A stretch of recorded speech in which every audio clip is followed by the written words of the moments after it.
Goeiedag almal, ek is Mani van Bloemfontein. Dit is vandag Woensdag, die 23ste April 2025. Ons doen die nuus in kollig en verskeie koerante word net kortliks weergegee. En ons hoofopskrifte vandag sê, moordbeskuldigde van plaasboer en sy vrou kry lewenslange straf.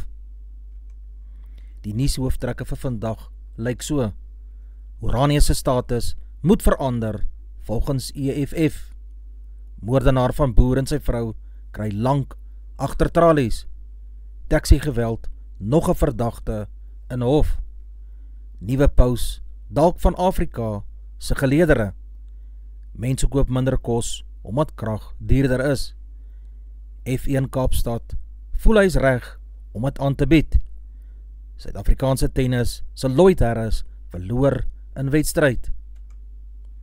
'n Buitelander wat weens die moord op 'n egpaar van 'n plaas in Velddrif tereggestaan het, is gister skuldig bevind en gevonnis. Die regter het Pendile Pony in die Hooggeregshof in Kaapstad op 5 aanklagte skuldig bevind, insluitend die moord op Peer wat 59 jaar oud was en Belinda sy vrou wat 56 jaar oud was. Die Landdros het hom lewenslange tronkstraf vir elke moord opgelê. Die egpaar is op 2 Junie 2023 op hulle plaas Holvlei naby Aurora in Velddrif vermoor. Peer is in die motorhuis in 'n plas bloed agter 'n vrieskas gevind. Hy is met 'n mes in die nek gesteek en Belinda se keel is wreed afgesny. Die egpaar was 29 jaar getroud gewees en die koerant het verstaan, hulle het geen kinders gehad nie. Lydens die klagstaat het die egpaar 'n kruidenierswinkel van hulle plaas bedryf vir hulle werknemers. Na verder ondersoek het die polisie bevestig dat daar altesaam R230.000 uit die egpaar se bankrekeninge na die beskuldigde se bankrekening oorbetaal is. Net hy is vir hierdie misdade gevang en verhoor. Sy makkers is steeds op vrye voet. Die misdrywe was vooraf beplan en die moorde is met voorbedagte rade uitgevoer. Lewenslange gevangenisstraf is op albei aanklagte van moord opgelê en 15 jaar elk op 2 aanklagte van roof. Honderde EFF-ondersteuners het gisteroggend na die premierskantoor in Kimberley opgeruk om te eis dat Oranje se status hersien moet word. Dr. Wynand Boshoff, leier van die VF+ in die Noord-Kaap, sê die EFF het 'n goed georganiseerde optog onderneem. Hulle dispuut is in die stadium eintlik met die premier, omdat hulle sê die regering laat iets toe wat vir hulle onaanvaarbaar is. Boshoff sê, jy kan nie 'n gemeenskap met 'n eed ontbind nie. Oranje is 'n makliker teiken as goeie dienslewering. Hierdie situasie kan op konfrontasie uitloop, het hy gesê. Dit hoef nie, maar dit kan. Joos Strydom, woordvoerder vir Oranje, sê die EFF het glo mense van verskeie dorpe ingery om by die premier se kantoor byeen te kom en die memorandum vol eise te oorhandig. Hulle eis baie dinge, die onteiening van grond sonder vergoeding, veral van Oranje, en meer terwyl hulle skree, down with the whiteness down. Alles in die naam van die sogenaamde grondloses en werklooses. Strydom sê enige een kan aansoek doen om in Oranje te gaan woon. Na Lady Gaushewe, woordvoerder van Dr. Zalmani Saul, Noord-Kaapse premier het gister bevestig dat die premier die EFF sy memorandum ontvang het en dat hulle in 'n latere stadium daarop sal reageer. Die 42-jarige man het gister sy eerste hofverskyning in die Landdroshof in Kenton ontsig gemaak in verband met die moord op Ansley Ougillas, wat 44 jaar oud was, nadat hy Vrydag in hierdie kusdorp vasgetrek is. Ougillas was 'n bekende rugby-kringe in Kibera en is op 31 Maart omstreeks 1645 by die taxi-standplek in Gowanambegi Rylaan in Sentraal naby sy taxi doodgeskiet. Intussen het die polisie inligting opgevolg oor die tweede gesoekte verdagte wat glo in Kenton ontsig sowat 130 km oor van Kibera geskuil het. Die man is met 'n onwettige vuurwapen in sy besit betrap. Die polisiewoordvoerder het gesê die man sou gister op aanklagte van die onwettige besit van ammunisie en 'n vuurwapen in die plaaslike Landdroshof verskyn het. Abu Bakar Adams, wat 24 jaar oud is Saterdag in hegtenis geneem en het gister op 'n aanklag van moord in die plaaslike hof verskyn. Shireen Matthews, wat 35 jaar oud was, van Matroosfontein, is die eerste verdagte in die voorval en het 'n week na die voorval ook in die Landdroshof in Wynberg op 'n aanklag van moord verskyn. Adams het bevestig, hy wil 'n prokureur van die Regshulp Raad van Suid-Afrika aanstel en wil ook om borgtog aansoek doen. Die tweede skieter word nog steeds deur die polisie gesoek. Matthews het glo die oggend van 8 April 'n vuurwapen by die Wynberg Hofgebou ingesmokkel. Tot dusver is net een aanklag van moord met voorbedagte rade teen haar aanhanger gemaak. Sy het gedurende haar vorige verskyning verlede week aangedui, sy wil ook aansoek doen om borgtog. Op 23 Mei is voorlopig as datum hiervoor bevestig. Sincho was 'n beskuldigde in 'n moordsaak en die verhoor sou op 8 April hervat word. Hy het tereggestaan op 1 aanklagte van moord, 3 aanklagte van poging tot moord, 'n aanklag van die besit van 'n ongelisensieerde vuurwapen en die onwettige besit van ammunisie. Die nasionale vervolgingsgesag het vroeër gesê die moord op Sincho blyk 'n wraakmoord te wees. Sincho was na bewering betrokke by die huurmoord op Ashley Phillips, wat 42 jaar oud was, 'n vermeende leier van die Junkie Fungi Kidsbende. Volgens die internasionale media is daar wel kardinale uit Afrika wat 'n kans het om verkies te word tot hierdie pos. Nog 'n naam op almal se lippe is die kardinaal Louis Antonio Koukum Tiele, wat 67 jaar oud is, van die Filippynse eilande. Tussen 2015 en 2022 was hy die topleier van Caritas Internasionaal, 'n konfederasie van meer as 160 Rooms-Katolieke nooddienslenings, maatskaplike dienste en ontwikkelingsorganisasies oor die wêreld heen. President Cyril Ramaphosa gaan vandag 'n werksbesoek na Maseru in die Koninkryk van Lesotho onderneem. Die verheffing van bilaterale samewerking tot BNK vlak in 2022 was 'n erkenning van die stewige grondslag waarop die verhouding tussen die twee lande gebou is. Hy sê Suid-Afrika sal die BNK vergadering gebruik om groter solidariteit tussen lande in hierdie streek en in die suide te bevorder, gegee die geopolitiese skuwe. Suid-Afrika sal ook die strategiese belangrikheid van die Lesotho Hoogland waterprojek beklemtoon. Suid-Afrikaners sal eers teen Dinsdag weet of hulle vanjaar die hand dieper in die sak sal moet steek vir 'n verhoging van 'n halwe persentasiepunt in belasting op toegevoegde waarde, 'n verhoging wat vir 1 Mei beplan is.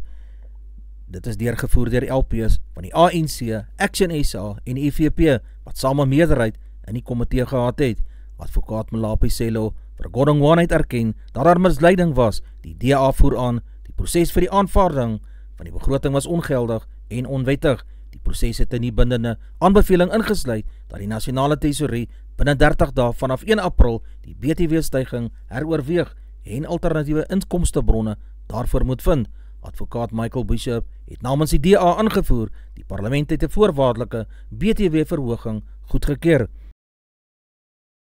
Die skuldberadingsmaatskappy Debt Rescue se jongste peiling toon miljoene huishoudings gaan waarskynlik wees Eskom se tariefverhoging van 12,7% wat reeds sedert April vir regstreekse Eskom kliënte geld nie net hulle ligte kan aanhou nie. Die nuwe tariewe beteken baie gebruikers het nie meer genoegsame besteedbare inkomste om genoeg eenhede vir 'n hele maand se verbruik aan te koop nie. Boonop het 86% van die respondente aangedui hulle moet nou verder besnoei aan hulle huishoudelike begrotings, veral kos en vervoer om krag te kan bekostig. Meer as 80% sê ook 'n nuwe kragtariewe sal na hulle begrotings aansienlik benadeel word. Basiese noodsaaklikhede gaan nou nog meer onbekostigbaar word vir die gemiddelde verbruiker en die ekonomiese uitdagings van die vorige paar maande lyk nou matig in vergelyking met dit wat tans voorlê. Verskeie munisipaliteite bied ook op papier subsidies aan armer huishoudings wat daardie kragpryse help verlig. Die Formule 1 bodkomitee het in sy laaste verklaring gesê hy wil teen einde April die evaluering van die aanbiedinge wat hy van verskeie promoters ontvang het afhandel. Die aanbiedinge wat oorweeg word sluit in Kaapstad Grand Prix promotorsmaatskappy se bod in.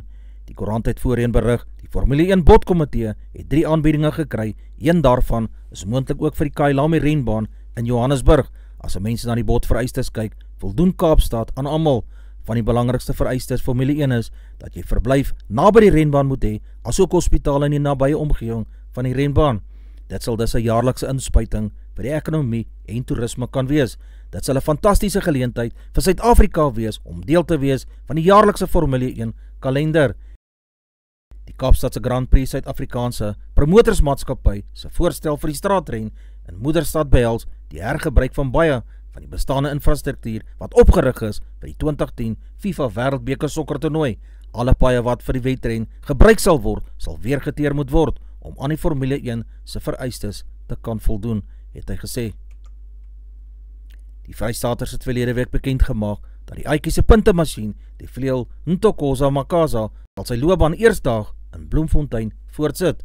Gister het die Cheetahs die koms van die 23-jarige Bullisted Tielman Nieuwoud, wat sy rugby op Cray College in die Roosestad geleer het, bevestig. 'n Moontlikheid bestaan dat die veelsidige Tiaan Swanepoel Namibië se wêreldbeker loskakel ook in die toekoms kan terugkeer na Bloemfontein toe. Die Cheetahs kon Swanepoel nie vroeër vanjaar weens Suid-Afrika rugby se reëls oor buitelandse spelers kontrakteer nie. Die reëls is intussen aangepas wat meer buitelanders en buurland spelers sal toelaat in die reeks. Suid-Afrika se Lloyd Harris het maandag aan teruggeveg voor hy in die beslissende derde stel in die eerste ronde ter kwalifisering vir die Madrid Ope die handdoek ingegooi het. Die 50-gekeerde Rinke Njika van Australië het hom met 6-4, 6-7 en 4-6 gewen nadat hy die stryd verloor het. Harris het na sy terugkeer na die baan nog nie weer vir 'n ATP toernooi gekwalifiseer nie. Dit was Harris se tweede kleibaan toernooi van jaar nadat hy in Barcelona ook nie kon gekwalifiseer het nie. Harris het die naweek teen Servië se Novak Djokovic geoefen. Die 28-jarige Suid-Afrikaner het in die tweede stel aan die gang gekom na hy vroeër in die wedstryd 'n handjievol breekpunte verbeur het.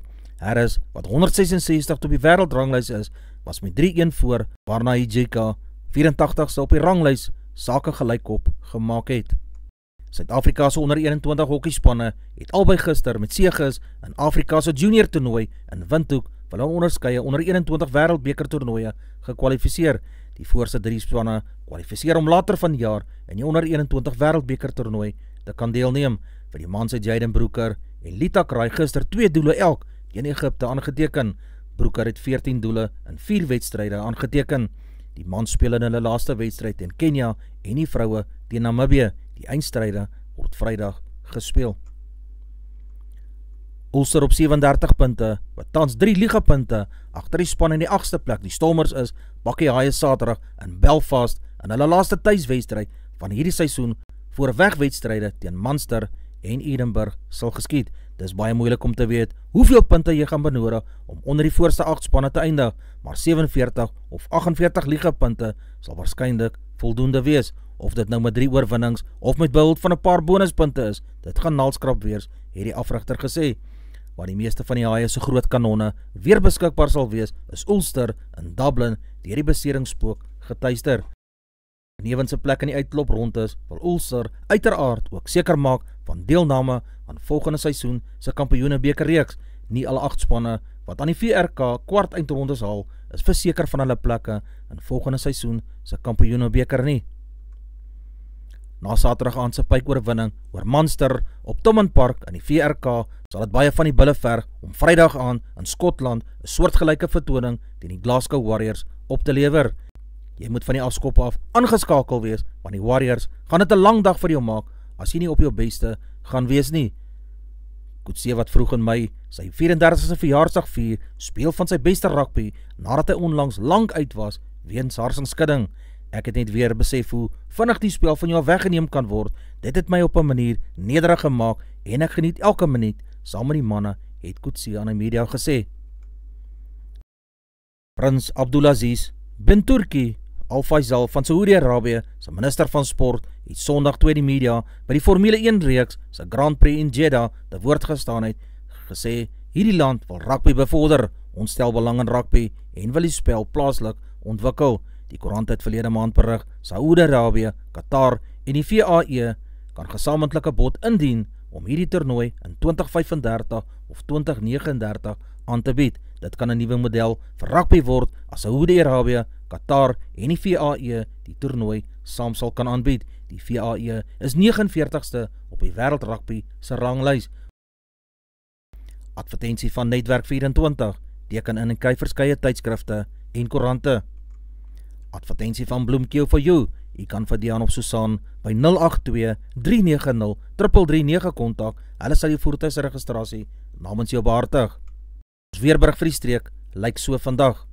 Messina 2031, Polokwane 1625, Lephalale 2032, Mbombela 1624, Mahikeng 1524, Pretoria 1424, Johannesburg 1727, Ermelo 1320, Richards Bay 1820, Pietermaritzburg 1417, Durban 1821, Port St. John's 1722, Bethlehem 10 en 13, Bloemfontein 11 en 18, Allewal Noord 10 en 21, Welkom 14 en 17, Vryburg 15 en 20, Kimberley 15-23, Appington 15-24, Prieska 12-22, Springbok 12-23, Karasburg 13-22, Keetmanshoop 13-24, Mariental 14-25, Alexanderbaai 14-19, Brandvlei 12-19,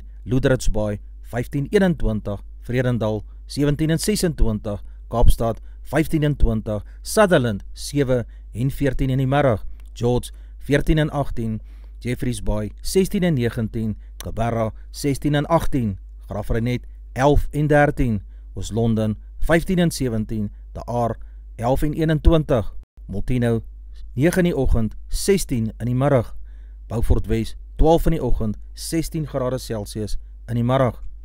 Ons markte vir die dag lyk so: die rand verhandel teen R18.62 teenoor die Amerikaanse dollar, Australiese dollar kos R11.85, die euro kos R21.26, die pond verhandel teen R24.81, die yen kos 13 sent, die prys van silwer is $32.51 Amerikaanse sent per fyn ons, die prys van goud is $3,380 per fyn ons, die prys van Brent olie is $66.26 Amerikaanse sent per vat. En dan op 'n ligter noot, 'n pelgrimsrus muntstuk wat tydens die Anglo-Boereoorlog gemind is deur boere wat op die vlug was, sal op Vryheidsdag opgevuil word. Die pelgrimsrusmunt is amptelik bekend as die 1902 goue veldpondmunt.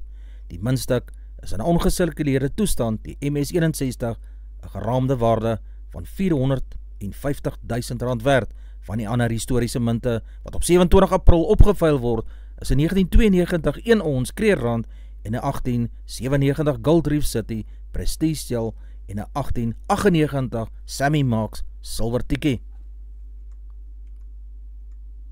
Ons gedagte vir die dag: doen goed vir ander mense om jou en die goeie dinge in die lewe sal op jou pad kom.